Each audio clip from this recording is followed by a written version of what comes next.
Hélène Ségara au plus mal, et se voit contrainte de prendre une décision radicale pour son état de santé. Le monument de la chanson a annoncé une bien triste nouvelle à ses fans sur son compte Instagram. « Ce que doit vous écrire aujourd'hui me rend très triste », a-t-elle déclaré en légende de sa dernière publication sur le réseau social. Et de révéler, après plusieurs mois de lourds traitements, dans le plus grand secret où j'ai toujours tenté de garder le sourire et honorer chacun de mes engagements. Je dois me résoudre à limiter ma tournée. En effet, bien que cette décision soit douloureuse, la star estime qu'il serait déraisonnable et épuisant d'enchaîner trop de concerts dans une même semaine, son nouveau traitement étant particulièrement long et fatigant. Je sais combien cette nouvelle est décevante pour certains d'entre vous qui me soutenez depuis si longtemps, mais vous n'imaginez pas à quel point c'est difficile pour moi d'accepter cela, a poursuivi Hélène Ségara dans cette publication qui lui brise le cœur.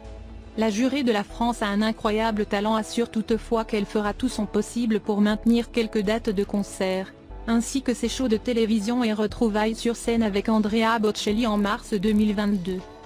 Et de conclure, mes équipes et moi travaillons sur un calendrier optimal pour que je puisse à la fois gérer mon traitement et vous retrouver. Si elle n'a pas donné de détails sur cette nouvelle médication, l'on sait que la chanteuse souffre d'une maladie oculaire très rare qui a eu de nombreuses conséquences sur sa vie et sa carrière. En 2020, elle révélait d'ailleurs avoir subi pas moins de 17 opérations chirurgicales. Son ancien traitement à la cortisone avait été responsable de son importante prise de poids, qu'elle avait alors très mal vécue. Aujourd'hui heureuse d'avoir retrouvé sa taille 36, qui lui a permis de reprendre confiance en elle, comme elle l'avait confié à nos confrères de gala, Hélène Ségara se concentre sur sa guérison.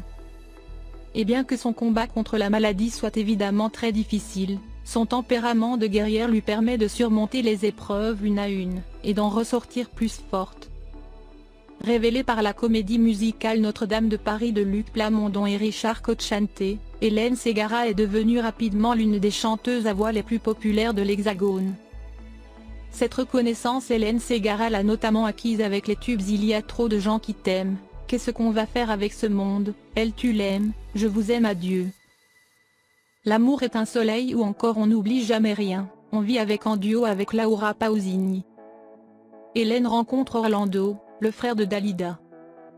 Le producteur aime beaucoup sa voix et décide de la prendre sous son aile. Régiment, changement de look, Hélène va rapidement sortir un premier single, Loin, qui passe inaperçu. Deuxième tentative réussie cette fois-ci avec Je vous aime adieu, qui se fait remarquer. Elle enregistre alors son premier album Cœur de verre qui se vend à plus de 600 000 exemplaires. Avec la réussite de singles comme Les Vallées d'Irlande ainsi qu'un duo avec Andrea Bocelli Vivo per lei.